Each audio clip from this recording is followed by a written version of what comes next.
History remembers Rome as one of the greatest empires the world has ever seen, but behind its glory stood some of the most bizarre, brutal and truly mad rulers in human history. Let us begin with Caligula, or to give him his full name, Gaius Julius Caesar Augustus. Few know that Caligula was actually a nickname he got as a child, meaning little boots because he wore tiny military boots while growing up among Roman legions. He came to power in 37 AD after a childhood marked by tragedy.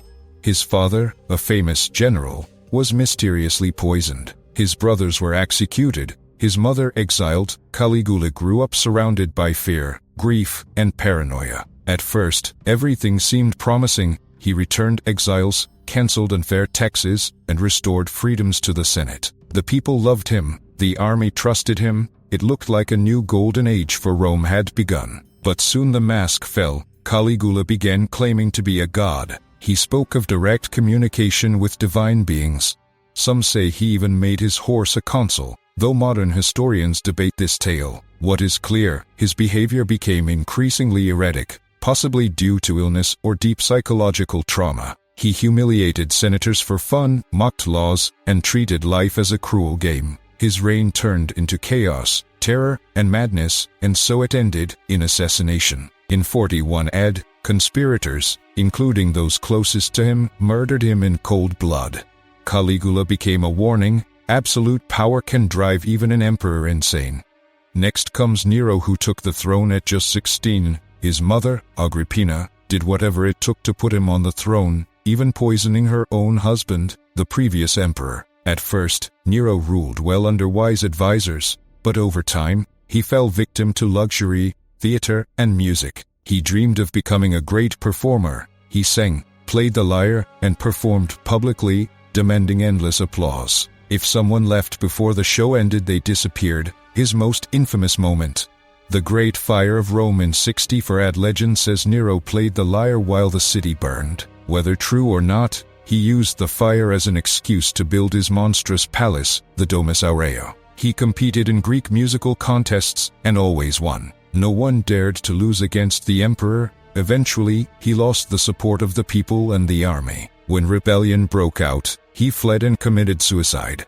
Nero showed how easily a man could lose touch with reality when surrounded only by flatterers and unchecked power.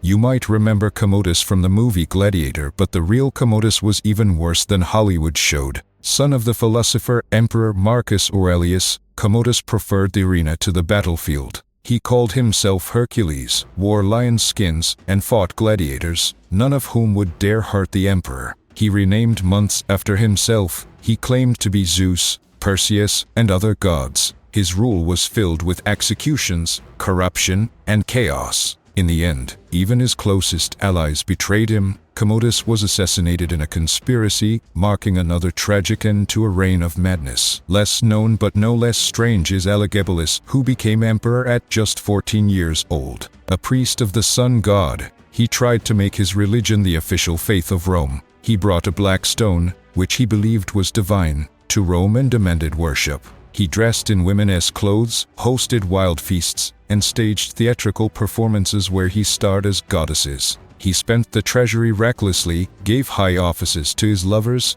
and lived in pure excess. His actions outraged the Senate, the army, and the public. Soon, he was overthrown and killed. After his death, historians painted him as a symbol of decadence and madness. But modern scholars ask, was it all true, or simply propaganda written by the winners? Let us imagine the first clash between the two armies. The Greek phalanx lines up in tight formation, ready for battle. The Chinese army would likely use maneuverable units of archers, cavalry, and light infantry to flank and attack from the rear. The phalanx was extremely effective on flat terrain and in close formation, but it was very vulnerable to attacks from the flanks and rear. If the Chinese used their mobility correctly, they could break the Greek formation and force combat on terms favorable to them. Moreover, the Chinese could employ a hit-and-run tactic, provoke the Greeks into pursuit, then lure them into ambushes. Also, one must consider the climate. Heat, humidity, and tropical diseases could significantly reduce the effectiveness of Alexander's troops. Of course, not all Roman emperors were monsters.